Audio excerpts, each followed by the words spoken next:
Our protagonist, Trin Hanoyet, is a woman burdened by misfortune. From the moment she was born, she was unwanted. Throughout her childhood, she lived a peaceful life with her mother. Then, at the age of 50, tragedy struck. A devastating explosion ripped everything away from her. She initially believed it was an accident, but the truth was far more sinister. It was a deliberate act of murder. Upon learning this, she vowed revenge for her loved ones. Concealing her true identity, she adopted the alias Kwang Thursday Tien and began her investigation. After many years, she finally stepped into that mansion, the dwelling of her mother's killer. And so it begins. Today, Matt Heiss summarizes the latest chapter of this story for you all. If you enjoy it, don't forget to support Hai with a like and a channel subscription. Much love to you all. Now, let's dive into the story. The story opens with the resounding boom of fireworks echoing through the sky. One might think it was a celebration of the approaching spring, but this was a scene of utter devastation. Memories flooded back. Her birthday, now the most painful day of her life. Why did everything have to turn out so horribly? Screams pierced the air. Run, run. Her mother, caught in the unfolding horror of the explosion, cried out to her beloved daughter, run, run. It was her birthday, a day meant for joy and celebration, a day to be pampered by family. But tragedy struck swiftly. In that moment, her mind raced with questions. Mother, why is this happening? The young girl, on her knees, crawled through the debris, her eyes fixed on her mother. Is it because I'm his child? She whispered, tears welling in her eyes. 8 years have passed since that horrific day. A phone call rings out in front of a hospital. The little girl, now grown, makes a call, but the conversation doesn't seem to be going well. The hospital bills are a month overdue, she says. The doctor said if we don't pay. The voice on the other end erupts in a torrent of abuse. You little brat, your mother's as good as dead. My money can't be wasted on someone who's already dead. Are you crazy? The young woman's eyes burned with resentment. But you said you'd provide for us all these years. He continued his tirade. Damn it, hiring your family was the worst mistake I ever made. Anger flared within her, and she retorted, you made a mistake? If you hadn't illegally stored explosives in the fireworks factory, my family wouldn't be in this situation. The voice on the other end roared back. You dare threaten me? You know who caused that explosion. Your mother, that home-wrecking whore. This is karma, and you want to drag me down with you? His words struck her like a physical blow. The phone slipped from her grasp. He delivered a final, venomous jab. And if you dare call again, I'll expose the fact that you're still alive. The phone clattered to the ground. The line went dead, the dial tone echoing in the silence. 8 years she had spent in this hospital environment. Ever since she could understand, her mother had lived a life of shame. Her childhood had been defined by those years. Her mother saw this suffering as atonement. She walked slowly into the familiar room. Inside, her mother lay still, her body wrapped in white sheets. She had been lying there for a very long time. But what sin have we committed? The incessant beep, beep, beep of the heart monitor echoed in the room, a sound that would likely haunt her for the rest of her life. Mother was just a woman who was deceived. Why did she have to suffer such torment, both physical and emotional? And I didn't even get to choose where I was born. The thought struck her with the force of a physical blow, her body trembling uncontrollably. She was such a fool. What will become of my life? What does the future hold? But atonement. Who needs to atone? It's them. They're the ones who deserve to die. All of them. I swear, I will take back everything. Him, that old man. Who was it ultimately? Or was it that beast? That animal who burned my family alive? I have to catch him. The urge pulsed within her, a relentless drumbeat that drowned out all other thoughts. Revenge consumed her. I will never forgive him. Not in 1,000 lifetimes. Never. I will make him experience the hell I've lived through. 100 times worse, 1,000 times worse. No matter the cost. Even if it means sacrificing my own love, my own ideals, even my life itself, I don't care. A voice cut through the haze of her fury. This is Zheng International Hospital. Dr. Kwang, please sign the surgical consent form. A nurse, her face bright with a practiced smile, addressed her. 3 months in a hospital, and you're finally getting your own surgery. Congratulations, Dr. Kwang Thursday Tien. Kwang Thursday Tien managed a weak smile in return. Thank you so much. The words had barely left her lips when the screech of tires outside the hospital doors shattered the moment. Chairman, where's Chairman Kwang? Moo. Kwang Thursday Tien spun towards the commotion, her her heart pounding in her chest. A young man burst through the doors, his face a mask of panic. "The chairman's been injured. Prepare the operating room quickly." On a stretcher, a figure lay bleeding profusely. "Get all the most skilled surgeons here. The chairman must be saved." The hospital erupted into chaos. Attending physicians rushed to assemble. A hurried conference was convened. The hospital's top doctors huddled together, their voices a low murmur of urgent discussion. "The wound is so close to the heart if the surgery fails," one whispered. "And you're worried about your job," another hissed. "If Chairman Trin dies, you can forget about having a peaceful life ever again." After a period of deliberation, Director then looked towards the assembled doctors. "So, do you all understand the situation? This surgery will be entrusted to—" Another doctor anxiously interjected. "Director performing the main surgery? Chest surgery is Professor True's specialty. To ensure safety, I believe he should be the primary surgeon. It's more reliable." Professor True, sweat dripping from his brow, stammered, No,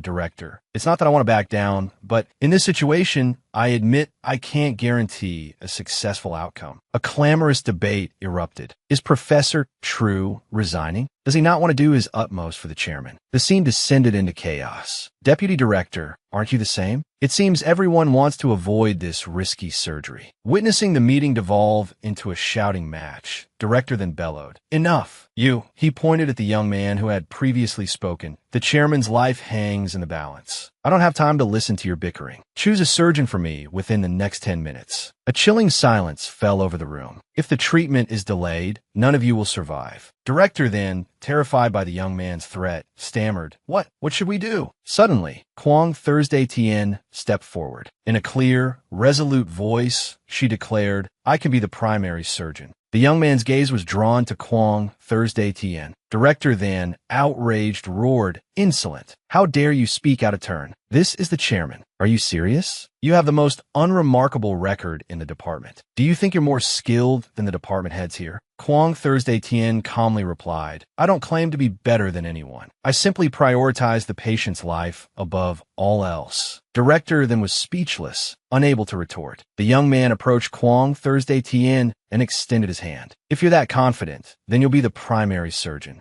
Kwong Thursday Tien approached him, her face an icy mask of confidence. The young man's expression suddenly turned serious. "But if you fail, you know the consequences, Dr. Kwong Thursday Tien." The scene shifted. A young woman and a man were on a date, their passion quickly escalating into a fervent embrace. "Oh, you're so good. You're making me feel so good." At the height of their passion, a phone rang. "Honey, your phone's ringing. Don't worry about it. Keep going. I can't take it anymore." They continued their passionate entanglement. New voicemail message received. "Third miss, Chairman Trin has been attacked and is currently undergoing emergency treatment at Trin International Hospital. Please come immediately." Back at Trin International Hospital, Kwong Thursday Tien had begun the surgery. The young man watched intently from outside, instructing his subordinate, "Silence the reporters. News of the chairman being shot must not be leaked." "Yes, sir." He then inquired about the three sisters. "Have you informed the three sisters?" The subordinate reported, "We couldn't reach the third miss. The other two are probably on their way." The young man remarked,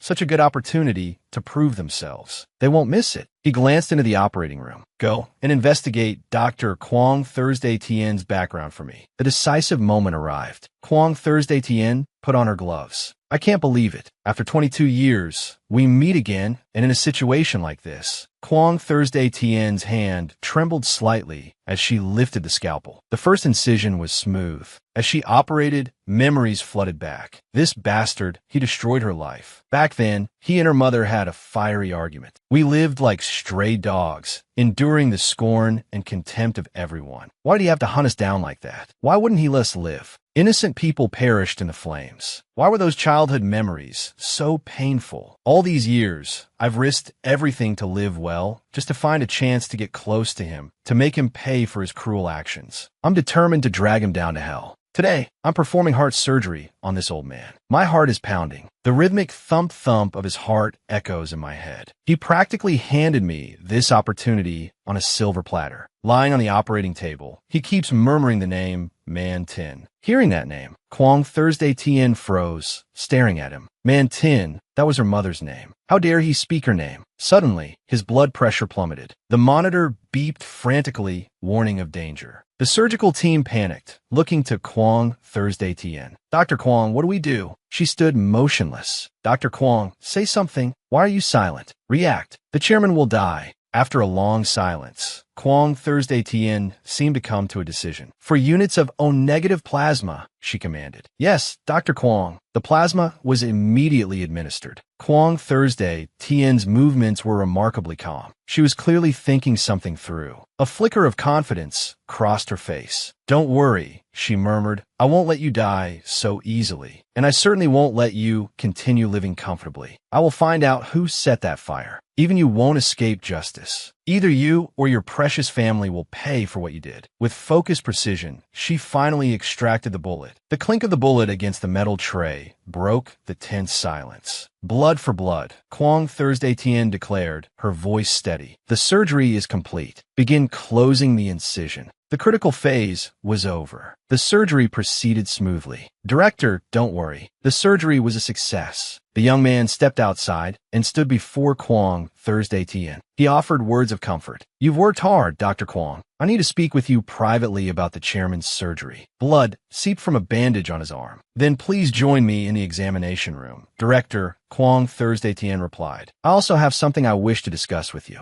Inside the room, she redressed his wound. Thank you, Dr. Kwong, he said. As he removed his shirt, revealing toned muscles, Kwong Thursday Tien felt a flicker of awkwardness. She focused intently on bandaging his wound, the rustle of wind whispering through the room. Her gaze remained fixed on the injury, avoiding his eyes. He, however, was captivated by Dr. Kwong's beauty, staring at her with an almost dazed expression. Once the bandaging was complete, Kwong Thursday Tien looked up and offered a small smile. Finished. No major damage, just a flesh wound from the bullet grazing you. Noticing his persistent stare, she prompted him gently. Director, are you all right? Then, seemingly out of the blue, she added, Are you interested in making a deal with me? Having redressed, he looked at her with surprise. A deal? What kind of deal? Kwong Thursday Tien retrieved the bullet she had pocketed and held it up. I believe you want this, don't you? His hand shot out to grab the bullet, but Kwong Thursday Tien swiftly pulled it back. He was momentarily taken aback by her quick reflexes. I want to be Chairman Trin's personal physician, she stated. He stared at her, incredulous. Are you threatening me? Just then, a group of doctors approached the doorway. One of them sneered. Finished, Dr. Kwong? Then get back to your rounds. Honestly, so presumptuous. You can forget about becoming a full-fledged doctor now. Kwong Thursday Tien glanced towards the doorway. As you can see, she said, addressing the director, this hospital no longer has a place for me. She held up the small bag containing the bullet, and that's because I saved your Chairman Trin. She placed the bullet in his palm. Think it over. Then, she turned and walked away, leaving the director staring after her in stunned silence, the bullet heavy in his hand. As Kwong Thursday Tien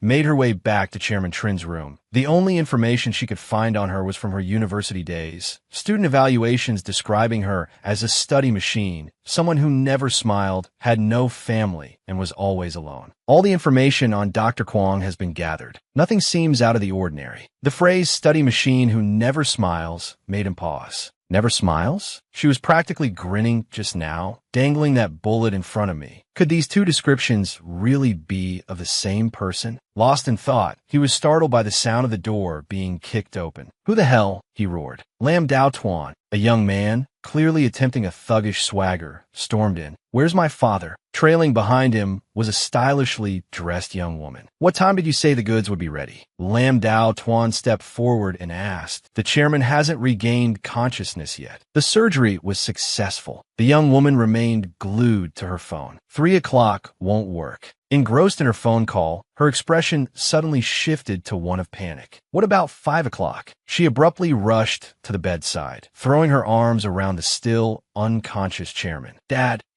What happened to you? Hello, Dad, open your eyes. The voice on the other end of the line grew increasingly impatient. You damn girl, answer me. Do you need the goods or not? Then she picked up her phone and continued the conversation as if the tearful goodbye had never happened. Something came up. 5 o'clock. Okay, I'll be there on time. Seeing the two newcomers behaving so brazenly, Lam Dao Tuan spoke up, reminding them, would you two mind keeping your voices down, please? The young man glared at Lam Dao Tuan. Lam Dao Tuan, stop playing the dutiful son. If my father dies, you'll get a share of the inheritance, won't you? Lam Dao Tuan's eyes turned icy. The chairman is out of danger now. It's a bit premature to be talking about these things. Du glanced at the old man lying in a hospital bed. Oh, really? My father's health is that good, huh? And that girl over there cried her eyes out a moment ago. Now that she's heard what Lam Dao Tuan said, she's jumped back as if startled. Damn it, why didn't he say something sooner? This hospital bed reeks. I thought he was a goner, and we'd be dividing the spoils. But no, he's still here, grinning like a Cheshire cat. Lam Dao Tuan spoke up again. Please, would the family be quiet? At that moment, Kwong Thursdayton entered, her demeanor as cool and collected as ever. This is a hospital, you know, she reminded them.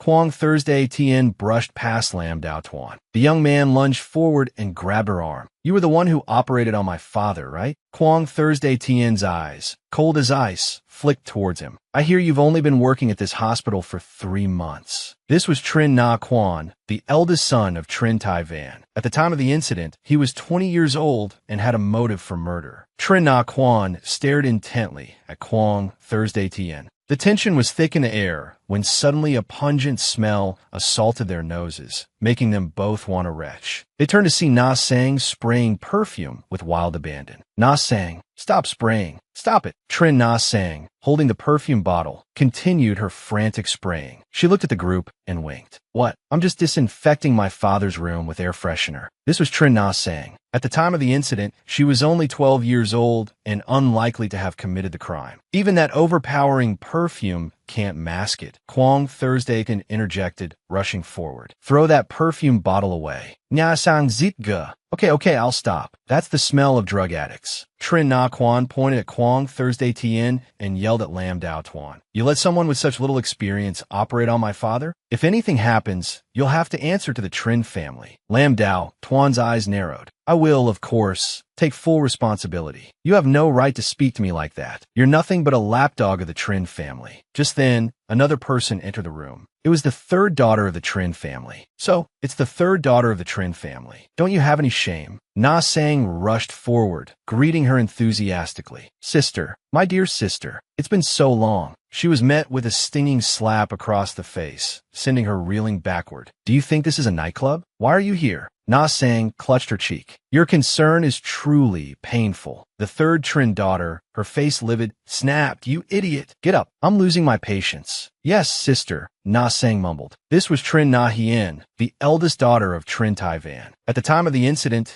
she was 21 years old and had a motive for the crime. Taking in each member of the Trin family, Kwong Thursday Tien considered her options. We only need the Trin family here. You can leave now. Kwong Thursday Tien silently assessed the group of Chairman Trin's precious offspring. These were the loved ones he cherished, yet not one of them bothered to inquire about who shot him. No wonder he feigned sleep. Suddenly, he stirred. Didn't you hear me? Why haven't you left yet? Kwong Thursday Tien calmly replied. I am this patient's primary physician. I need to confirm his condition. Trin Na Hien angrily yelled. Are you deaf to my words? Trin Na Hien raised her hand to slap Kwong Thursday Tien. Her eyes widened in fury. In a flash, Kwong Thursday Tien dodged the blow. Another hand intercepted Trin Na Hien's. Lam Dao Tuan stepped forward. Na Hien, what are you doing? She's the doctor who saved the chairman's life. Trin Na Hien retorted. So what? I won't say it again. Lam Dao Tuan stood firm. She can't leave. She was the lead surgeon. The chairman hasn't regained consciousness yet. She's responsible for his post-operative care. Trin Na Hien scoffed. How unusual. You're defending some nobody against me. Lam Dao Tuan replied. This is for Chairman Trin's sake. Trin Na Hien continued. But surely you don't think I'm negotiating with you? I don't just want her out of this room. I want her out of this hospital. Faced with Trin Na Hien's unreasonable demand, Kwong Thursday Tien stood silently. Suddenly, The chairman coughed, waking up. His children immediately turned. Father, are you awake? He sat up, removing his oxygen mask. You useless children. You're all good for nothing. Na-Sang thought to herself, that damned old man. He declared, I heard everything you said. He looked at Thursday Tien, and in turn dared to operate on me? How brave. I admire your courage. Since you were my surgeon, come to the Trin family estate and be my personal physician. His two children immediately protested. Father, how can you let her? Who does she think she is? He waved a weary hand. Enough. I am tired. All of you get out. Na-Sang went back to her phone call. I'm finished here. I'll be right over, darling. Lying in his hospital bed, the chairman had heard every word. Each of his wretched children wished him dead. Lost in thought, he was interrupted by the arrival of Steward Chu. Chairman, here are the leads and information we've gathered. The chairman looked at the steward and praised him. Excellent. This new player is quite interesting. The scene shifted to the Trin family estate. The three siblings sat at the dining table, feasting. Big sister knows how to escape and enjoy herself. There's so much to do here. Father just got out of the hospital. We have to prepare for the company's 35th anniversary. We're swamped, and she's off on a retreat with the mayor's son. Well, we'll just have to work harder. The capable ones always have more on their plate. Trin Na-Sang, the incorrigible daughter, was still engrossed in updating her social media status. Why don't I live stream the 35th anniversary celebration? I could get those clueless employees to sing and dance, she muttered, mimicking a professional live streamer with practiced ease. Lam Dao, Tuan watched her, his gaze sharp. I'll still need to consult with the chairman, he thought. Trin Na Quan, having overheard Lam Dao Tuan, turned to him with a challenging tone. Dao Tuan, he began, my father's health won't allow him to overexert himself anymore. The matters of the corporation ultimately need to be handed over to us to manage. Lam Dao Tuan listened, his expression unreadable. There's no need to worry, second young master. The chairman will live to be 100. He's already decided to attend the 35th anniversary celebration. Trin Na Quan's face darkened with fury at Lam Dao Tuan's words. Impossible. My father is seriously injured. He'll need to be bedridden for at least a year to recover. He turned abruptly to the housekeeper. Where's that doctor? I want to question her myself. She's just outside the door, sir, the housekeeper replied. Then get her in here quickly. The door slowly opened, and Kwong Thursday entered, meeting the scrutinizing gazes of the Trin family. Kwong Thursday Tien spoke calmly. Good evening, everyone. My name is Kwong Thursday Tien. From now on, I will be Chairman Trin's personal physician. She glanced towards Dao Tuan. Dr. Kwong, you've arrived, he acknowledged. Trin Na Quan swirled the liquor in his glass. My father is ill and confused. He's stubbornly insisting on attending the corporation's 35th anniversary celebration. As his doctor, I'd like you to advise him against it. He needs to rest and recuperate, not attend this party. Let me handle the entire celebration. Kwong Thursday Tien's mind reeled. The Trin Corporation's 35th anniversary celebration. The explosion that year happened on the same day as the Trin Corporation's anniversary celebration. That fateful evening, that horrific night, she composed herself and addressed Na Quan. You needn't worry.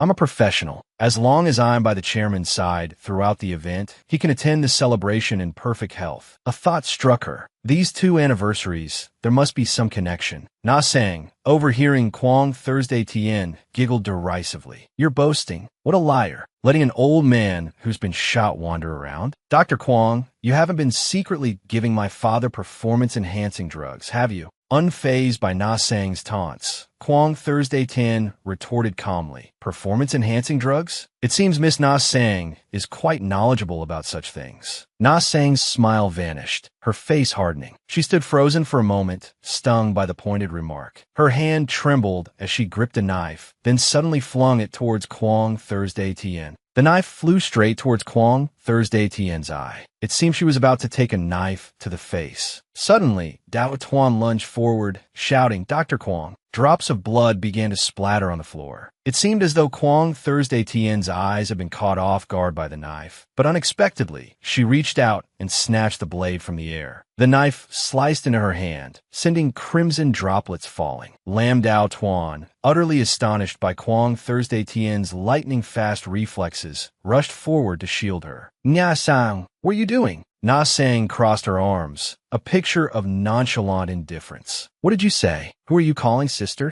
Trin Na Quan, who had been silently observing the scene unfold, finally spoke. Lam Dao Tuan, it's not your place to lecture a member of the Trin family. Lam Dao Tuan turned to examine the wound on Kwang Thursday Tien's hand. This is quite deep. Let me help you bandage it. With that, the two departed. Na Sang, seething with anger, watched them go. Those two eyesores are finally gone. Jingnat Guan Sai, Anzai, Anzai. I still need Dr. Kwang for a few more days. Tone it down a bit, will you? Control yourself while there are outsiders present, understand? Lam Dao Tuan led Kwang Thursday Tien to a room to bandage her wound. His deft hands quickly and efficiently dressed the injury. In a short time, he was finished. Thank you, Thursday Tien said. Thursday Tien asked, I'm surprised you're so skilled at bandaging, Mr. Lam. Lam Dao Tuan replied, in my downtime, I occasionally race. I get injured from time to time. Practice makes perfect, as they say. Ah, I see, she responded. Suddenly, Lam Dao Tuan looked directly at Thursday Tien and said, Dr. Kwang, the Trin family is always like this. Be careful in the days to come, understand? Kwang Thursday Tien's thoughts drifted as she listened to Lam Dao Tuan's warning. Clutching her injured hand, she remained silent. As she reached the door, Lam Dao Tuan added, It's all for the chairman's sake. Thursday Tien replied, Regardless of who it's for, I must thank you. I'll return to my room now. Kwang Thursday Tien slowly made her way back to her room. This house is so large. I haven't even explored half of it in a whole afternoon. She took the opportunity to observe her surroundings, searching for any information that might prove useful. Looking at a painting hanging on the wall, Thursday Tien paused, a flicker of surprise in her eyes. Who is this? She stood before a portrait of the entire Trin family, her gaze lingering on each face. Her eyes were fixed on the individuals seated in the portrait, studying them intently. But Kwang Thursday Tien was unaware that someone was approaching her from behind, silently observing her. Suddenly, a voice called out, Dr. Kwang? Startled, Kwang Thursday Tien turned around. It was Steward Chu, the Trin family's butler. He smiled and said, This isn't the way to your room. Kwang Thursday Tien walked towards him and said with a smile, I just left Mr. Lam's room and got a little lost. Steward Chu replied, I see. I almost thought Dr. Kwang was being overly curious about the Trin family's villa. Stung by the subtle accusation in his words, Kwang Thursday Tien tightened her grip on her injured hand, fresh blood welling up from the wound. The memory of her mother, Man Tin, flashed through her mind, bringing a pang of bitterness to her heart. What exactly constitutes overly curious, she thought. It was the morning of the following day. Kwang Thursday Tien was making her way to Chairman Trin's room at the Van Sao estate after checking on his condition. With a bright smile, she announced, Chairman, you seem to be in good spirits today. Your recovery is progressing remarkably well. He responded, thanks to Dr. Kwang's expert surgical skills. A successful operation indeed. To be a chief surgeon at Trin T Hospital at such a young age is truly no small feat. Kwang Thursday Tien sat down to redress his wounds. It's my duty, Chairman, she replied. He looked up at her and said, I heard about what happened yesterday. My youngest daughter, Na Sang, has always been a bit incorrigible. It's a habit of hers. Please don't take it to heart, Dr. Kwang.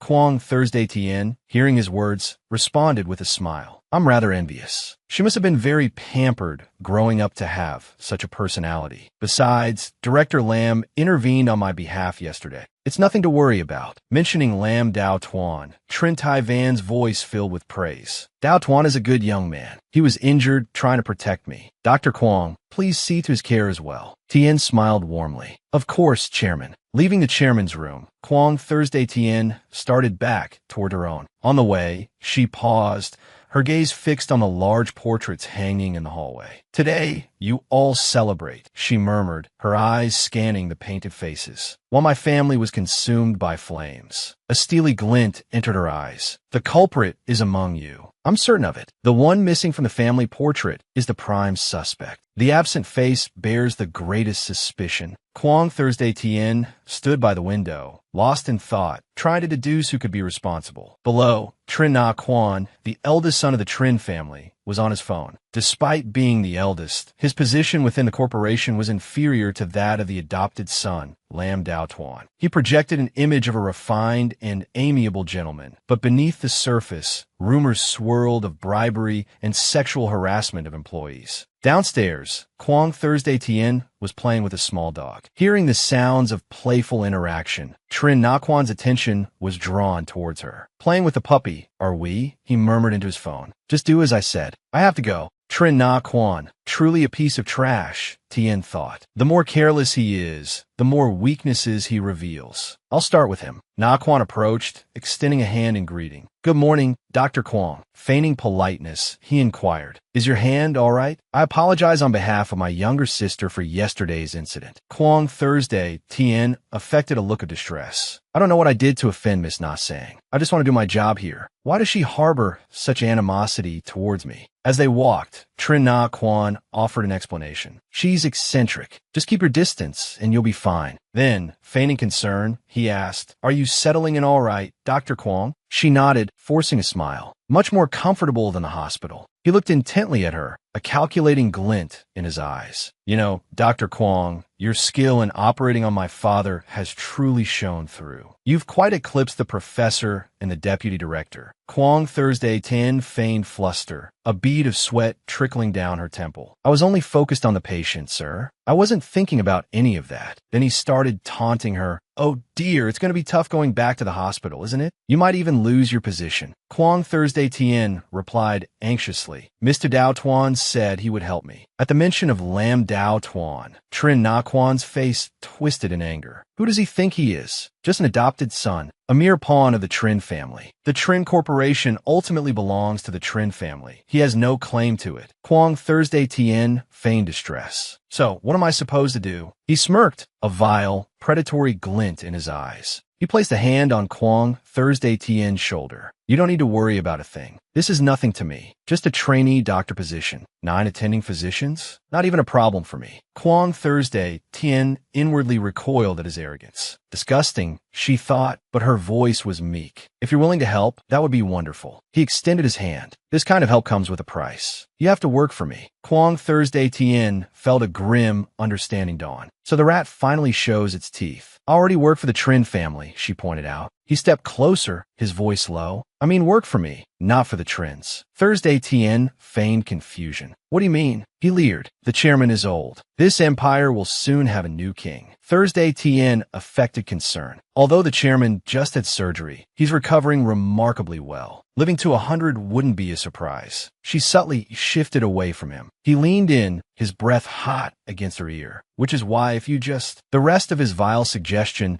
was lost in a murmur. Huang Tu Ten for the... As soon as he finished speaking, Thursday, Tien gasped, raising her hands to cover her mouth. WH what? He continued his insidious chuckle. Scared now? Just one word from me, and you'll be blacklisted from the entire industry. No hospital will dare take you. It pays to be pragmatic, you know. Thursday Tien's voice was firm. I'm a doctor. I won't do something so monstrous. His face contorted with rage. He lunged forward, gripping her throat. Too late. It's not your decision anymore. His grip tightened. You know my intentions. Did you really think I'd let you walk away? Terror, real this time, flickered in Kwong Thursday Tien's eyes. I understand. But in her mind, a cold resolve hardened. Let's see who dies first. He seemed satisfied. Good. Don't disappoint me. Their struggle had not gone unnoticed. Na Sang had been watching from the upper level. Her eyes narrowed. Na Sang's voice dripped with venom. Roaches should stay in the garbage. Crawling around like that, it's disgusting. Kwong Thursday Tien, regaining her composure, started up the stairs. She saw Lam Dao Tuan descending. Good afternoon, Director Lam, she greeted him. He returned the greeting with a tight smile. Trin Na Quan isn't a good person. Don't get too close to him. Kwong Thursday Tien tried to downplay the interaction. We just happened to run into each other, exchange a few words, that's all. He continued down the stairs, his voice cold. I've warned you. Take care of yourself. It was evening. A knock echoed from outside Kwong Thursday Tien's room. She opened the door to find a man wearing a surgical mask, holding a tray of mosquito-repelling incense. There are a lot of mosquitoes in the house during the summer, he said. This room hasn't been used in a while. The owner instructed me to light some mosquito incense for you. They are quite bothersome, Thursday Tien replied. Please come in. It's a lot of trouble for you. He stepped inside and abruptly locked the door behind him. It's more effective if the space is sealed, he explained. He lit the incense in a burner. The fragrance wafted out, hitting Thursday Tien's nose. This scent, it's a bit strange, she thought. His eyes suddenly gleamed with a predatory glint as he looked directly at her. Strange, but quite pleasant, isn't it? He said with a smirk. Ha ha. Yes, it's specially formulated, he replied. Thursday, Tien suddenly felt uneasy. She brought a hand to her head. I feel a little dizzy. It must be the strong scent, she murmured. I have a bit of a headache. I'll step outside for a moment. Please excuse me.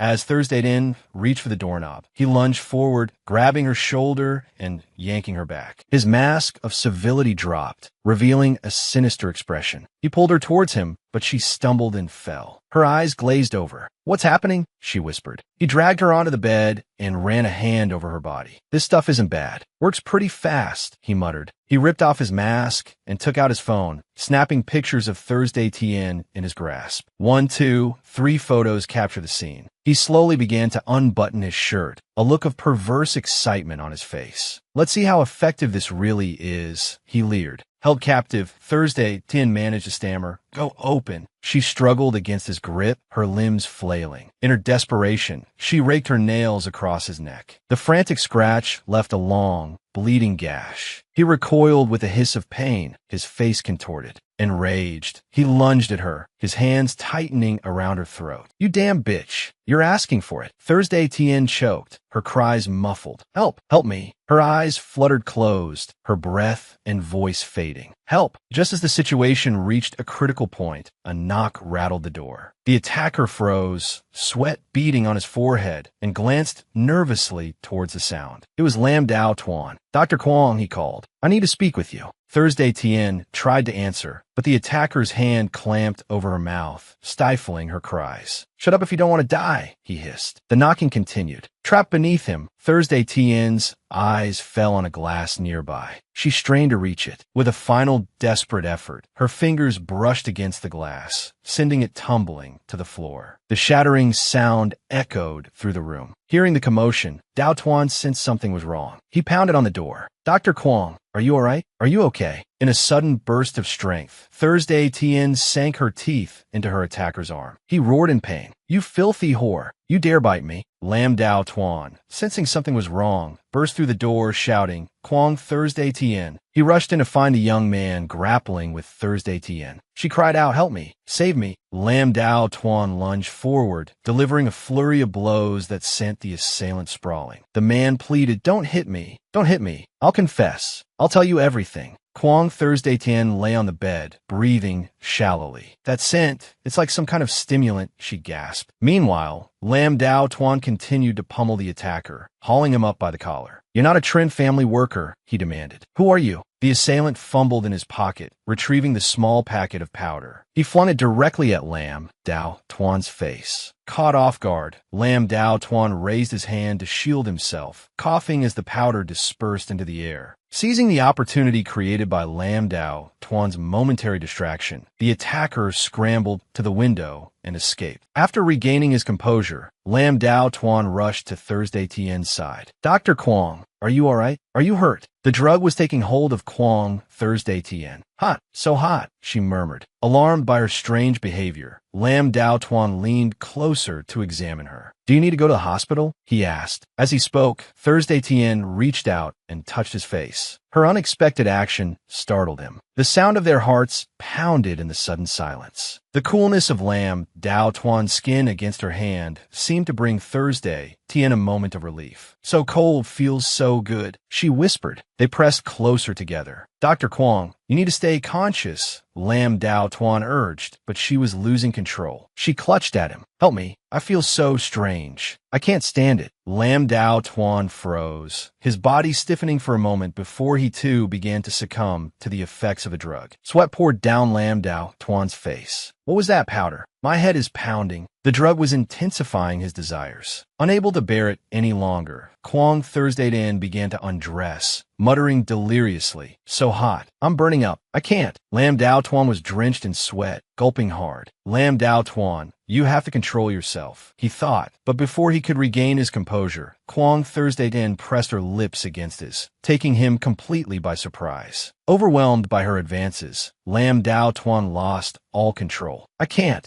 take it anymore. He surrendered to the rising tide of desire. His hands began to explore her body, and soon they were lost in a passionate embrace. Their eyes glazed with the haze of their first shared intimacy. And so began their fervent encounter. Their lovemaking was intense, neither willing to yield. Lam Dao Tuan proved surprisingly adept, while Kwang Thursday Tian matched his fervor with an equal passion. And then, with a final, explosive release, they collapsed together, spent and sated, lost in the afterglow of their shared pleasure. The scene shifts to the boisterous atmosphere of a bar, alive with the energy of young men and women reveling in the night. "Tonight's on me. Drink up, everyone," Trin Na Sang shouts, her voice ringing out above the music. "Long live Na Sang. Na Sang's the best. Woo! Na Sang is number one." A man with bleached blonde hair approaches her from behind, sliding close. "What's the occasion? You seem especially happy tonight," Na Sang. Absolutely ecstatic, in fact. Na Sang turns, a playful smile lighting up her face. "I have you to thank for helping me with that little matter," she purrs. He pulls her into a tight embrace, a suggestive smirk playing on his lips. "It wasn't exactly easy, you know. How does the esteemed Miss Trin plan to reward me?" She strikes a provocative pose. "You won't have to wait long. I always pay my debts." The scene transitions to the following morning. At 8 a.m., sunlight streams onto a rooftop terrace. Kwang Thursday Tien steps into the shower, the lingering memory of a passionate night still clinging to her. She wants to wash away every trace of it. Last night's events have been entirely unexpected.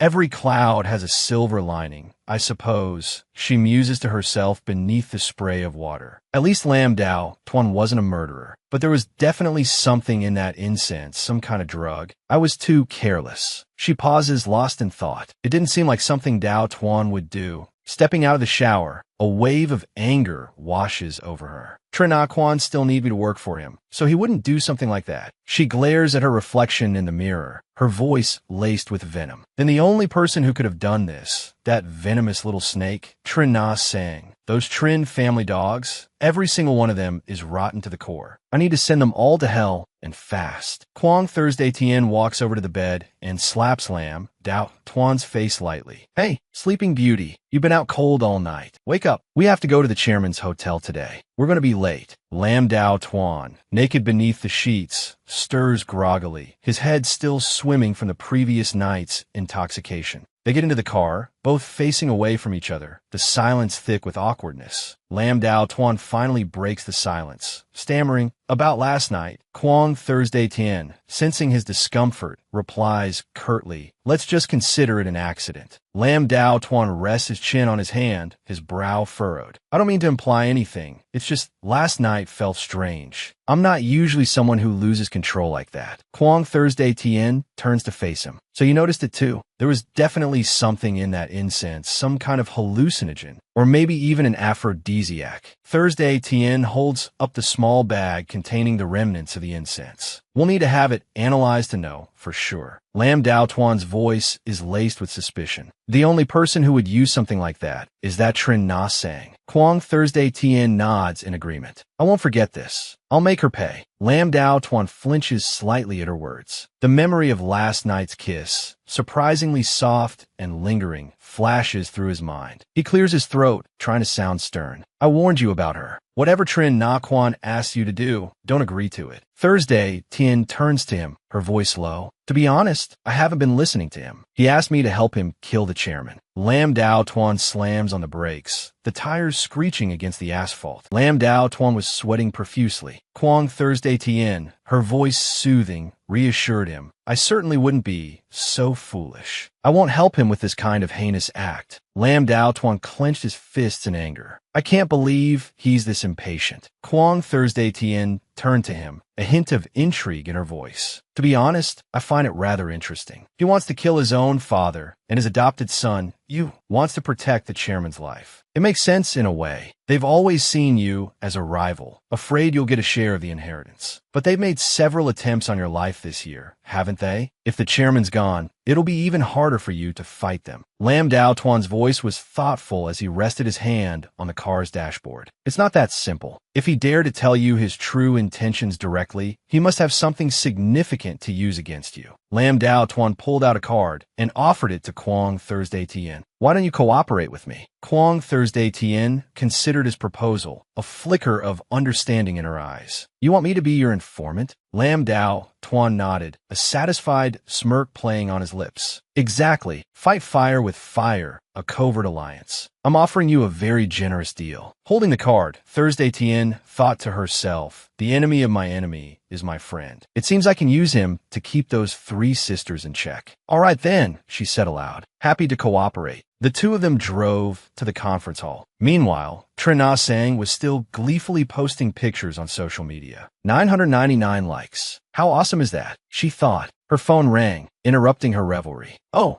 hey Dad, she answered. Why haven't you sent the rest of the photos yet? Suddenly, she shrieked, startling the two men standing nearby, who jumped and stared at her. What the? Why'd you yell like that? You almost made me jump out of my skin, one of them exclaimed. Na Sang turned back, a forced smile plastered on her face. Hee, nothing. Just a bit of an overreaction. Lowering her voice, she spoke into the phone. What happened? Why? Wasn't everything going smoothly? You managed to send two, didn't you? A voice on the other end replied. I was discovered. I had to run. Discovered. Nya Sang Pets? Why didn't you just tell them it was me? Of course not. He didn't catch me. She cursed under her breath. Damn it. You can't even handle something this simple. Do you even know who attacked you? He replied. Judging by his clothes, he didn't look like a servant. Nya Sang Shou Min Zai Set. If he wasn't a servant, then who? Just then, Kwong Thursday Tien arrived. Someone called out, Dr. Kwong, over here. Na Sang quickly said, I have to go, and hung up. Kwong Tu Ten Smai. Good morning, Na Kwon. As she approached, Na Sang blocked her path. Dr. Kwong, you're late. Must have slept well last night, huh? Thursday Tien seethed at the thinly veiled taunt, but maintained a calm facade. Footsteps approached. Lam Dao Tuan's gaze was sharp. What's everyone doing standing around here? Jing Ya Guan, Idita Bilam Dao Tuan Taton, Vito. What do you think? We're waiting for you. A little longer, and I would have called the police to report you missing. Lam Dao Tuan stepped up to Trin Na Quan, a hint of mockery in his voice. So, even arranging the hall requires my assistance? Really? Stung by the jibe, Na Quan bristled and lunged forward, ready for a confrontation. You, he sputtered. Seeing the two men about to clash, Kwong Thursday Tien gasped and quickly intervened. She rushed forward, a bright smile plastered on her face. When I came in, I saw the staff working very efficiently. A capable leader like Supervisor Trin is the reason for such smooth arrangements. I must learn from you. Thursday Tien's acting skills were top-notch, a perfect performance. Moreover, she continued, this is my first time attending such a grand occasion as the corporation's 35th anniversary. I was worried about not doing things properly. I'm still quite anxious, to be honest. Flattered by the praise, Trin Na Quan preened, raising a hand dismissively. Dr. Kwong, you're too kind. This is nothing. You needn't worry about the hall. He then called out, Manager Fat, come here quickly. Gesturing towards the approaching man, Na Quan introduced him. This is the most senior employee of the Dai Trin Hotel. He knows everything about the hotel. Kwong Thursday Tien immediately expressed her admiration. Supervisor Trin, you're so thoughtful and reliable. It really makes one feel safe. Lam Dao Tuan, standing off to the side, could only shake his head. Good Lord, he thought, she's the queen of flattery. Having witnessed the impressive performance of the two, Trin Na Sang, her patience wearing thin, strode over and grabbed Trin Na Quan's arm. Brother, she said, pulling him away, come with me. I have something to ask you. Kwong Thursday Tien then turned to Manager Fat. Well then, Manager Fat, would you mind showing me around? We could discuss the schedule for the ceremony at the same time. He gestured, inviting her to follow. This way, please. As she walked, Kwong Thursday Tien thought to herself, I hope there's something here that won't disappoint me. Lam Dao Tuan, observing the scene, was speechless. This woman is unbelievable. The elevator ascended. Manager Fat ushered Kwong Thursday Tien into a room. Miss Kwong, the general schedule is like this. Kwong Thursday Tien turned to him, a question in her eyes. The hall is being set up, isn't it? I can't survey it in person. Many things are still unclear. Manager Fat immediately replied, I'm afraid I can't do anything about that. We can only grasp the specific situation after the hall is set up. Kwong Tu Ten Hesti Da. So, are there any photos or video materials I can look at? I could at least use them as a reference. He paused, considering. Well, there's some. Please follow me. Kwong Thursday Tian's face lit up. Excellent. The two of them entered a file room marked Authorized Personnel Only. He walked over to a shelf and pointed. These are videos of the corporation's celebratory events. Almost all of them are here, except for the first few years. Hearing this, Kwong Thursday Tian realized she had found exactly what she was looking for. Kwong Thursday Tian immediately selected the tape labeled 15th Anniversary Celebration. This tape is from 20 years ago. Do you need to go back that far? Manager Fat asked, surprised. Kwong Tu Ten smiled. Of course. Generally speaking, anniversary celebrations with round numbers like this are more elaborate and detailed, aren't they? Her explanation seemed reasonable, and Manager Fat nodded in agreement. You're quite right, Dr. Kwong. I have other matters to attend to. Please let me know if you need anything. Thank you, Manager Fat. You can go about your business. I can watch this myself. Kwong Thursday Tian then inserted the videotape into the player. The explosion happened not long before the ceremony. The perpetrator, coming and going, must have left some trace. After 2 hours of watching the video, Kwong Thursday Tian intently observed every movement of the people at the party. Looking at the scene of everyone clinking glasses and congratulating each other, Kwong Thursday Tian was startled to discover this. She zoomed in on the image. Was this why Trin Na Quan missed the group photo? It felt like there was more to it. Then, noticing a detail that seemed unclear, Kwong Thursday Tian immediately saved it to her phone. I have to go find Manager Fat and ask him a few more questions. Who was the staff member arguing with Trin Na Quan? On her way down the stairs, Kwong Thursday Tian couldn't stop thinking about those images. As she descended, she heard moans echoing from below, each sound reverberating through the stairwell. The scene unfolding beneath her was two people entangled, their bodies writhing in a way children shouldn't see. Good heavens, not this again. Kwong Thursday Tian was incredibly embarrassed. Why would anyone be here in broad daylight doing that? I need to find a different way down. As she turned, she suddenly heard someone mention her name. Why are they talking about me now? Hearing someone mention her name made Kwong Thursday Tian freeze. Why does that voice sound so familiar? Do you have a crush on Kwong Thursday Tian or something?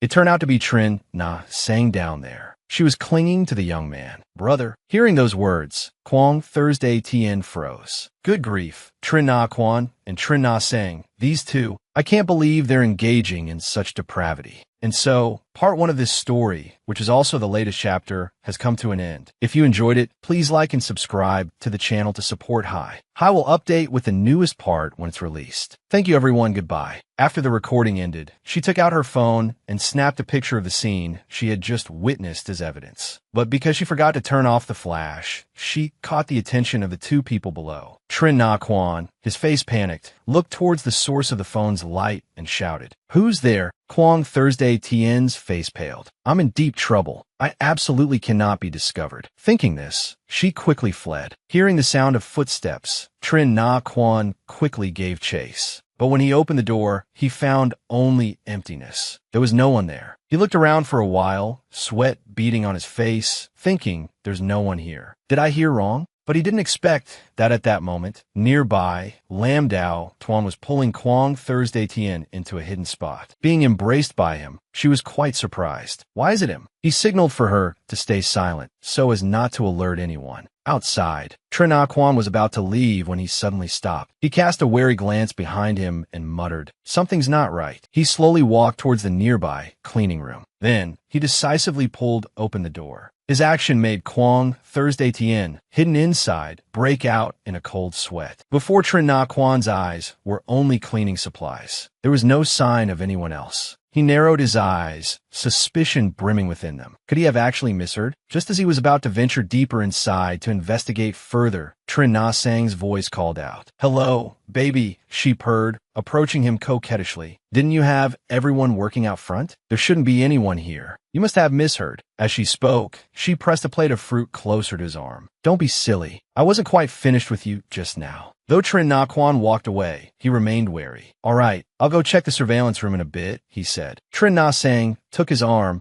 and reassured him. What's there to worry about? Didn't you turn off all the cameras in this area? Their footsteps gradually faded into the distance. It was at this moment, hidden inside a cabinet in the cleaning room, that Kwang Thursday Tien could bear it no longer. I can't breathe, she gasped. Lam Dao Tuan whispered, just loud enough for her to hear. Just hold on a little longer. Once they're gone, we can get out. Confined to the cramped space, she could only cling to him, letting out a soft, defeated Meanwhile, at Chairman Trin's location, his close aide presented information retrieved from an iPad. Chairman, this is some information young Master Dao Tuan found regarding the attempt on your life. He sent it over for us to review. Chairman Trin murmured after reading it. Just as I suspected. I suppose you should see this too. The aide's face darkened after reviewing the information. The assailant is dead. Chairman Trin's brow furrowed, a dangerous glint in his aged eyes. They acted quickly. Tan Van Mountain Resort is a high-end club, and the itinerary for your visit was only known to family members and the resort's internal staff. The aide immediately voiced his deduction, narrowing down the possibilities. Whoever planned this in advance must be a key figure. It's quite a coincidence that as soon as young Master Dao Tuan investigated the assailant turned up dead. Aside from a few bags of cash, the assailant had no known relatives or friends. Blood and hair analysis revealed that before his death, the assailant had consumed a large amount of heroin. Among the various types of heroin, one was a new drug not yet on the market. Coincidentally, it's the same type that Miss Na Sang has been particularly fond of lately. Could this have been Na Sang's doing? Chairman Trin immediately dismissed the idea. It wasn't her. She's about to be dealt with. Why would she have such ambitions? No need for further investigation. I know who it was. The aide offered a second conjecture. Could it be young Master Dao Tuan? The incident occurred right after you entrusted him with the management of Tan Van Mountain Resort. Plus, he's been leading the investigation all along. Wouldn't it be easy for him to cover his tracks? Chairman Trin disagreed with this line of thinking. He dismissed it again. It wasn't him either. I raised Dao Tuan myself. He's not the type to do something like this. But the aide's next words left Chairman Trin speechless. But what if young Master Dao Tuan knew about what happened that year? That evening, as usual, Kwang Thursday Tien and Lam Dao Tuan engaged in their nightly ritual. Panting, she said, "Don't overthink it. The drug in my system needs at least 2 to 3 days to metabolize. We're just helping each other out here." He seemed displeased by her words. After a moment of contemplation, he finally spoke. "This looks painful," Kwang Thursday Tin murmured, her gaze fixed on the large scar marring Lam Dao Tuan's left shoulder. He looked up at the ceiling, a wistful expression on his face. "A childhood accident. I wasn't careful and got burned." She shifted, subtly changing the subject. Pointing to a long scar on his chest, she asked, "What about this one? What happened here?" "It looks like a keloid." He sat up, his expression turning somber as he began to share a story from his past. "It's a long story," he began. "When I was 5,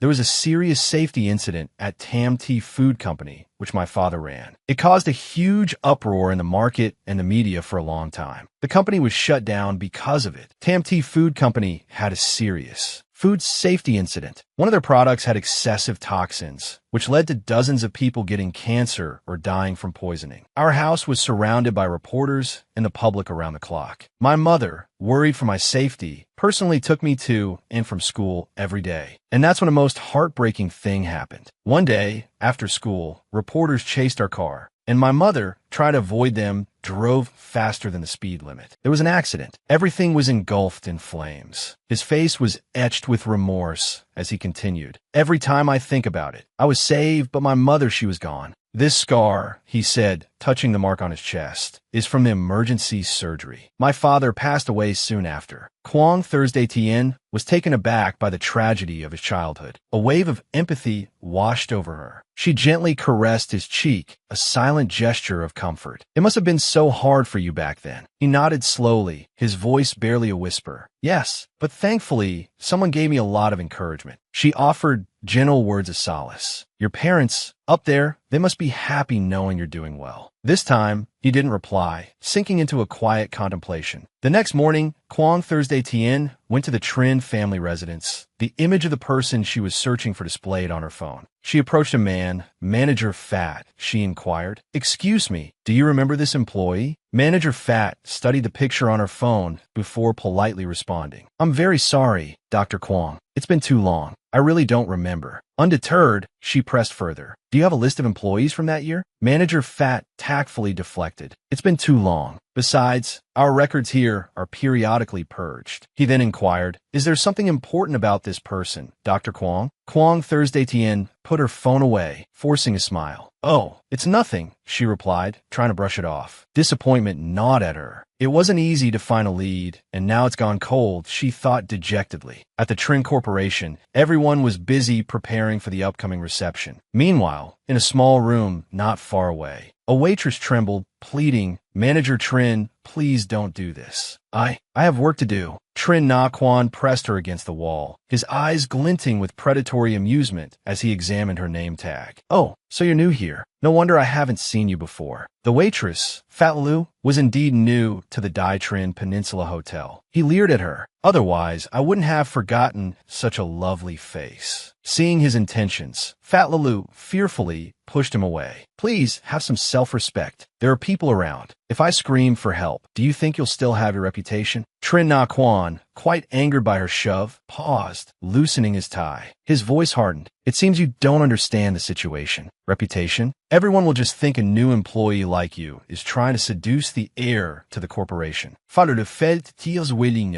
You're twisting the truth. Trin Na Quan, pressing his advantage, leaned in, his voice laced with temptation. So, if you're smart about this, we'll both be happy. Aren't money and position what people like you want? I'm giving you a chance. As he spoke, he reached out and stroked Fat Lili's face. She trembled with fear, repeatedly whispering, "Get away, get away." Just as things were reaching a breaking point, Manager Fat arrived, breaking the tension. Young Master Trin, Miss Na Sang has been looking all over for you. It seems there's something urgent. Seeing someone approach, Trin Na Quan quickly composed himself, adjusting his clothes and asking with a faint smile, "Oh, where is she?" Manager Fat replied, "She's probably in the dining hall." With that, Trin Na Quan turned and headed towards the dining hall. Seeing him leave, Fat Lulu, trembling with fear, rushed in her father's arms, sobbing, "Dad, Dad!" Manager Fat gently patted his daughter's shoulder, comforting her. His eyes narrowed dangerously, his thoughts unreadable. Elsewhere, Kwong Thursday Tien had been searching through files all morning without any luck. Frustrated, she rubbed her forehead and sighed. "I've been looking all morning and haven't found anything useful. Trin Na Hien didn't appear at the opening ceremony, so I can't make a move yet." She was filled with questions. The breakthrough still lies with Trin Na Quan. What exactly happened between him and that employee? Suddenly, a knock echoed from the door. Knock, knock. She composed herself before calling out, "Come in." She was surprised to see Manager Fat in her. He walked over and handed her a small piece of paper. "Miss Kwong, about the employee you asked me about this morning." I suddenly remembered. This is her address. She hadn't expected to spend the whole day searching for information without any results. Yet Manager Fat's arrival had solved everything. She gratefully accepted the paper. The next day, she followed the address Manager Fat had given her. It must be in this alley. She walked to room number 68 in a narrow alley and knocked. "Is anyone home?" Hearing the noise, an elderly woman cautiously opened the door a crack. "Who are you looking for?" Kwong Tu Ten spoke politely. "Excuse me, are you Truong Lan,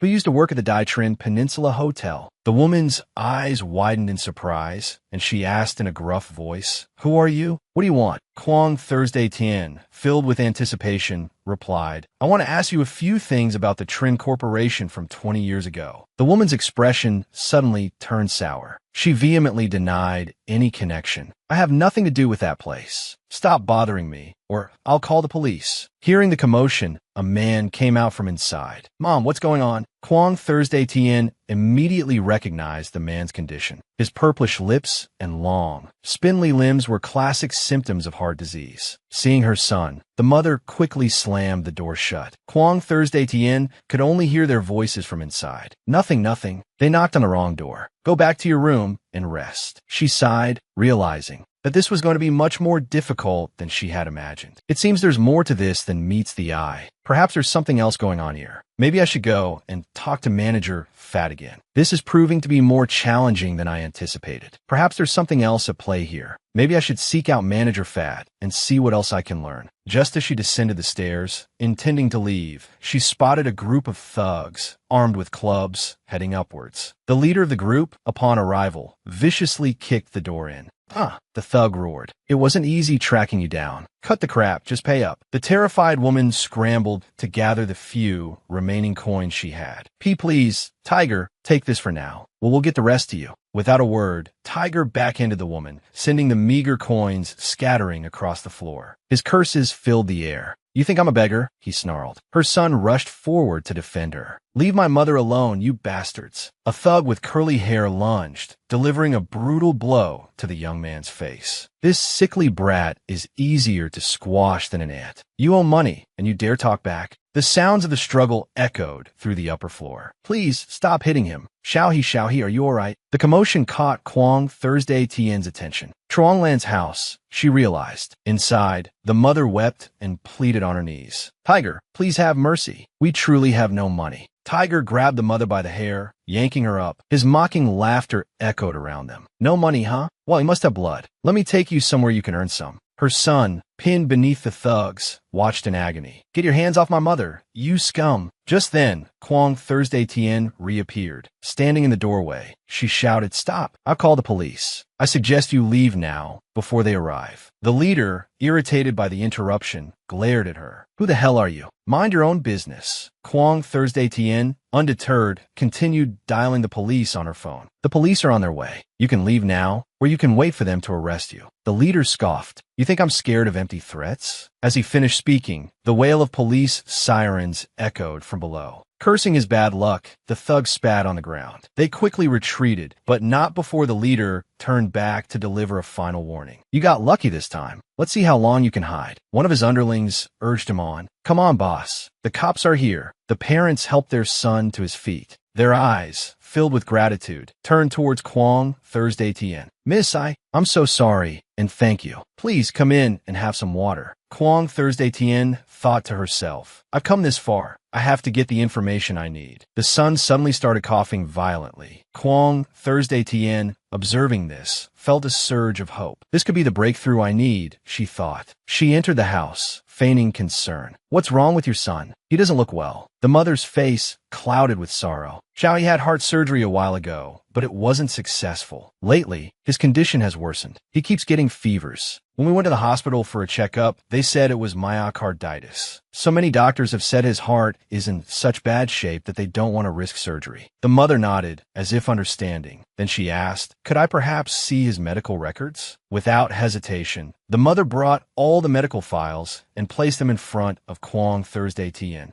Everything is here. Please, take your time. Kwang Thursday Tian accepted the files and carefully began to examine them. Almost immediately, she recognized the problem. Currently, there are numerous organisms clinging to the aortic and mitral valves. The surrounding tissue is also swollen and inflamed, leading to severe damage to the normal structure of the heart. This situation requires expansion and reconstruction of both the aortic and mitral valves, along with the transposition of the two valves. Only then would surgery be feasible. After pondering and piecing everything together, she put the documents down and spoke. This is indeed a world-class surgical challenge. No wonder so many doctors have refused. Hearing this, a flicker of hope ignited within the mother's heart. Are you a doctor? She asked, her voice filled with anticipation. Could you operate on Xiaohi? Kwang Thursday Tian was not one for arrogance. Although she had assisted her mentor in similar surgeries before, she had only ever played a supporting role. She sighed and replied, the complexity of this surgery is immense. I can't guarantee 100% success. Realizing her words weren't quite right, she corrected herself. No, not even 80%. Seeing the woman before her as the last hope for her son, the mother knelt down, tears streaming down her face. Please, I beg you, save my Xiaohi. As if fearing refusal, the mother added, please, save my Xiaohi. If you agree, I'll tell you what happened that day. Kwang Thursday Tian reached out to help the mother up. Please get up. I do want to know what happened that day. But the success rate for this surgery is so low. Even if I operate, there's a very high chance he won't make it off the operating table. The mother repeated Kwang Thursday Tian's words, her voice heavy with grief. Won't make it off the operating table. Just then, her son, supporting his frail body, stumbled out and interrupted. I'm willing to take the gamble. I'm waiting to die anyway, so I might as well risk it. His eyes were pensive, as if harboring many secrets. I could tell you everything that happened that year, but I have one condition. Kwong Thursday Tien looked at him, her expression serious. What condition?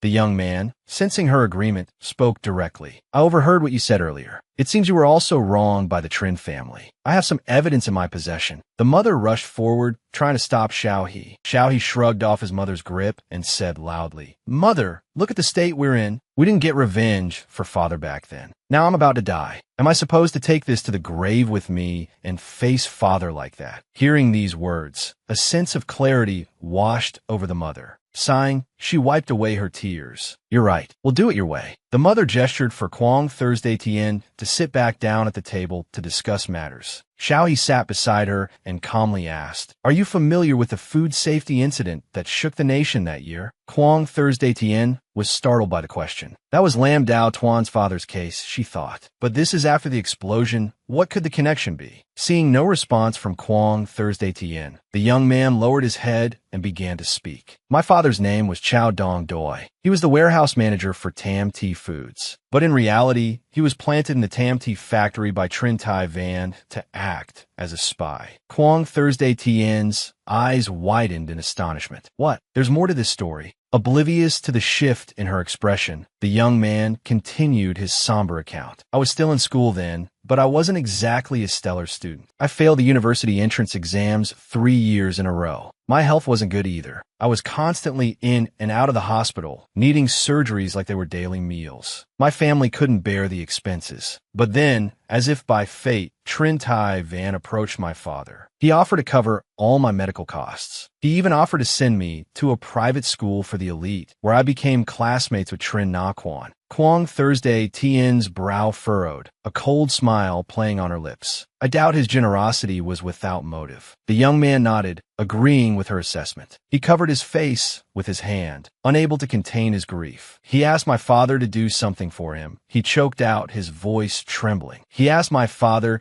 to poison the food after it passed Tam Tea Corporation's inspection." Unable to contain her fury at this shocking revelation, Kwong Thursday Tien shot to her feet. So the food factory incident wasn't due to mismanagement, but deliberate sabotage. Her hand, resting on the table, clenched into a fist. This means Lam Dao Tuan's father was wrongly accused and died for a crime he didn't commit. The young man, Xiaohe, heaped the blame upon himself. He trembled, sobbing uncontrollably. "It's all my fault. Everything is my fault. If I hadn't failed the university entrance exams, if I hadn't been sick, my father wouldn't have." His mother rushed to his side, pulling him into a comforting embrace. "Xiaohe, it's not your fault. It's our fault for not giving you a healthy body." Watching the two cling to each other in self-recrimination, Kwong Thursday Tien sighed. This was certainly an unexpected turn of events. She continued, voicing her own questions. "So, at the Dai Trin Peninsula Hotel, what were you and Trin Na Quan arguing about?" "He wanted me to destroy the evidence I had. He even threatened my mother and me, saying he wouldn't let us live in peace." A flicker of understanding crossed Kwong Thursday Tien's face. "Ah, the evidence you wanted to exchange with me?" The young man, having regained some composure, nodded. "Yes, my father died in a car accident 2 years after the incident. A man who never touched alcohol was accused of drunk driving. After his death, my mother and I found his diary. Inside, there was an uncashed check and the whole truth written down. Every page detailed how Trin Tai Van instructed him to poison the food. That's when I learned what my father had done." Xiaohe, supporting his mother, voiced his suspicions. "I suspect Trin Tai Van murdered my father. He also orchestrated a fight between me and Trin Na Quan at school. That's how Trin Na Quan learned about my father's diary. He's been trying to get his hands on it ever since. Trin Na Quan forced me to burn this diary that year," Xiaohe's mother added. "I almost did, but thankfully, Xiaohe snatched it back in time, so we were able to keep it." Kwong Thursday Tien realized the immense importance of this evidence. Fighting back her excitement, she asked, "According to what you've both said, this evidence is enough to submit to the police and prosecute Trin Tai Van, correct?" Faced with this question, Xiaohe suddenly fell silent. His mother, trembling all over, spoke with a tinge of shame. Xiaohe's father, he did make a grave mistake, but the mother and son embraced, weeping with shared grief and remorse. But we have to keep living. If this comes to light, Xiaohe will become the son of a murderer. We don't know what to do. Kwong Thursday Tien could only watch them in silence. She understood everyone had their own reservations and selfishness. While what they did was wrong, they felt they had no other choice. After leaving their home, Kwong Thursday Tien ascended to the rooftop, gazing at the vast sky with a heavy heart. She had thought she would quickly find the culprit and avenge her family, but she was back where she started. In the cold air, she fiddled with the lighter in her hand, flicking it on and off. She didn't know whether to feel happy or sad for the man she had spent the night with. At least there was finally evidence that could crush Trin Tai Van. Lam Dao Tuan, she thought. You would never have guessed, would you? The man you respect the most is the enemy who killed your own father. Outside, the sky began to pour, the temperature plummeting. But in a certain room, the temperature was significantly hotter. After a vigorous workout together, Lam Dao Tuan, flushed, asked, "You were quite enthusiastic today. Is it still the afterglow of the medicine?" Across from him, Kwong Thursday Tien, her face also flushed with a vibrant glow, deflected, changing the subject. "There's something I need your help with." Lam Dao Tuan, his restless hands still exploring, asked softly, "What do you want me to do?" "I need a place to perform surgery, somewhere Trin's family won't find out about." He looked at her with a smoldering gaze, a knowing glint in his eyes. "And what do I get in return?" Kwong Thursday Tien, cryptic and evasive, replied, "I'll tell you after the surgery is successful." Without hesitation, he agreed. "All right, no problem." He then added seductively, "So, how about another round?" And so, they plunged back into each other's arms, battling the night away. The next day at the hospital, in the changing room, Kwong Thursday Tien clasped her hands together and thanked the person before her. "Director Han, thank you so much for letting me use the operating room." Dr. Han adjusted his glasses and smiled gently. "Call me Han Sam. Anything for Tuan Tuan." I wouldn't refuse his request. After examining the patient's condition and reviewing the surgical records, Dr. Han offered his assessment. "This is a complex surgery, no doubt. But rest assured, I and the hospital's best surgical team will assist you throughout the procedure." Kwong Thursday Tien bowed her head gratefully. "Thank you so much." Dr. Han helped her up and spoke kindly. "I'm also honored to be part of such a challenging surgery. There's no need to be so formal." He then leaned in and whispered, "Besides, Tuan Tuan and I are like brothers. His business is my business." At his humorous words, a genuine laugh escaped her. "He's right," she thought, surprised. She hadn't expected Lam Dao Tuan to have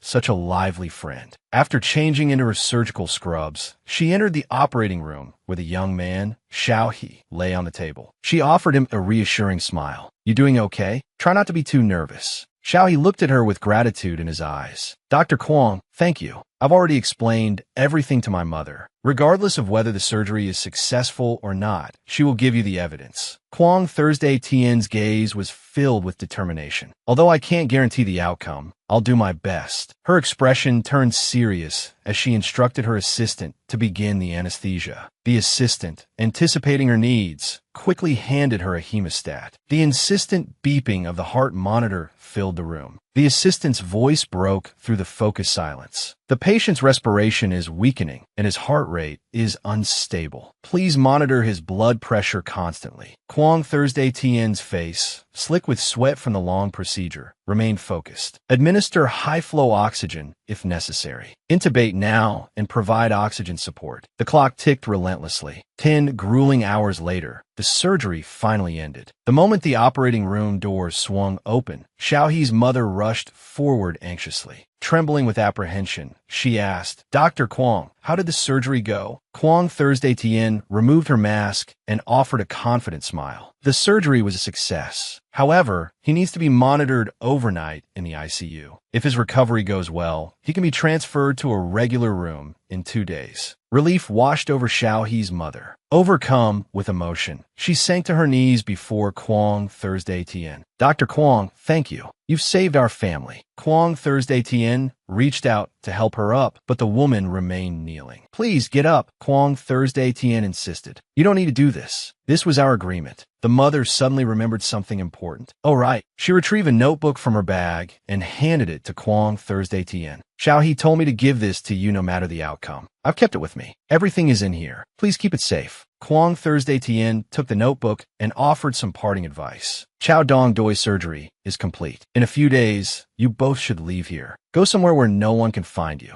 Understanding the gravity of the notebook's contents, the mother nodded. Understand. I'll go back and pack our things immediately. Kwang Thursday Tien returned to the changing room, but instead of leaving, she opened the notebook. The first few pages seemed to contain mundane details. Living expenses, medicine costs, hospital bills, book fees, rent, and records of debts owed by the Chow family. Kwang Thursday Tien flipped through a few more pages and finally found what she was looking for. The contents were concise, yet provided enough detail to incriminate Chow Dong Doi. Now, I will tell the truth about the Tam Tea Foods poisoning incident. At that time, under the arrangement of Tam Tea shareholder Trin Tai Van, I was appointed as a warehouse manager. Trin Tai Van knew that my son was ill and needed surgery, which required a substantial amount of money. Therefore, he promised me a large sum on the condition that I poison the food products ready to be shipped from Tam Tea. Due to family pressure and financial difficulties, I added borax to the food, leading to the deaths of many people after they were poisoned. I deeply regret this and am tormented by my conscience. I am a sinner and guilty towards the victims. After reading, astonishment lingered in Kwang Thursday Tien's eyes. She realized this was a confession letter. She closed the notebook and sighed. The person involved was already dead. Relying solely on this piece of paper to completely bring down Trin Tai Van was nothing short of a pipe dream. However, this check was a crucial piece of evidence. By tracing the account, Trin Tai Van would eventually be exposed. She carefully placed the notebook in her bag. A whirlwind of emotions churned within her. Initially, she had wanted to investigate the connection between Trin Na Quan and the explosion. Unexpectedly, she had stumbled upon the case involving Lam Dao Tuan's father. With a troubled heart, she slowly left the hospital. There were still no leads on the true culprit behind the explosion. If she revealed the notebook to Lam Dao Tuan, he would undoubtedly use it to clear his father's name and send Trin Tai Van to prison. Hesitation gnawed at her. If that happened, how could she continue to stay in the Trin family home to investigate? Lost in thought, she heard his warm voice. "It's raining. I came to take you home." She looked up at the man holding an umbrella over her, a storm of emotions raging within her. She hesitated, wondering if she should give it to him. Lam Dao Tuan then led her to a park not far from their home to relax. Watching the bustling crowd, she suddenly spoke, thanking him for what he had done earlier. The surgery was a complete success. He took a sip of water and looked at her meaningfully. It wasn't a big deal. On the contrary, Han Sam said you were very skilled. He even wanted to recruit you to work at his hospital. She nervously tightened her grip on the glass of water in her hand. Feeling guilty, she avoided his gaze. "I said before that I would tell you everything after the surgery." He smiled gently. Yes, I'm all ears." She asked slowly, "You told me about your father's story before. Have you ever considered that it might not have been an accident?" Lam Dao Tuan tensed. The smile vanished from his face. He asked seriously, "What do you mean?" Huang Tu Ten Sai. She decided to tell him the truth. The food poisoning case that year wasn't due to negligence in management and supervision, but, for some reason, a sense of unease washed over him as she spoke. She paused for a few seconds before continuing, but because someone deliberately poisoned the food. Shock filled his eyes. He asked rapidly, "Who did it? How do you know?" She looked at him, her voice clear and strong. "The mother and son I operated on are the family of the poisoner." Lam Dao Tuan could no longer maintain his composure. He shot to his feet, his voice rising in disbelief. "Are you saying I helped the son of the man who killed my father by performing surgery on him?" She set her glass down, calm and serious in her reply. It was the only way to get them to tell the truth. Besides, don't you want to know who orchestrated it all? Her cold gaze sent a shiver down his spine. His expression shifted, a sickly pallor washing over his face. She stood, taking slow steps towards him. "Seeing your reaction, I suspect you already have an answer." As if to force the realization upon him, she leaned in, whispering each word into his ear, a touch of pain lacing her voice. "Yes, it was the one who benefited most. You're esteemed chairman. You still want to make excuses for someone, even though you suspect the truth. You still ask me for proof." His father left a confession letter. Moreover, it states that Trin Tai Van ordered him to carry out the poisoning. Is that enough? Lam Dao Tuan, caught between belief and doubt, voiced his skepticism. If he wanted to confess, why didn't he come forward all these years? She shrugged. He died in a car accident 2 years after the food poisoning incident. A man who never drank, dying behind the wheel. Don't you find that suspicious? His brow furrowed, his voice tight. Where is this confession letter? She didn't hand it over immediately, instead posing a question of her own. What will you do if you have it? A wave of icy rage emanated from him, his voice glacial. If what you say is true, I will use it to clear my father's name. Meaning, I will immediately put Trin Tai Van behind bars. Make him face the consequences of his actions. Silence fell after his words. Quang Thursday Tien absorbing his declaration. His resolve mirrored her own initial thoughts. They were indeed two sides of the same coin. If it were me, she thought, I wouldn't let my family's killer off so easily. I'm sorry, but I can't give it to you until I uncover the whole truth. With that thought, she pulled her phone from her pocket and showed him video. Dao Tuan, you are a righteous man. It's a pity, but the original evidence was burned by Trin Na Quan. He wouldn't give up so easily. If the physical evidence is gone, what about witnesses? Where are the mother and son? She waved her hand dismissively. They disappeared without a trace the day after the surgery. Trin Na Quan has been after them all these years. Lam Dao Tuan, a seasoned businessman, easily detected the holes in her story. His face darkened, his voice cold. Quang Thursday Tien, are you playing games with me?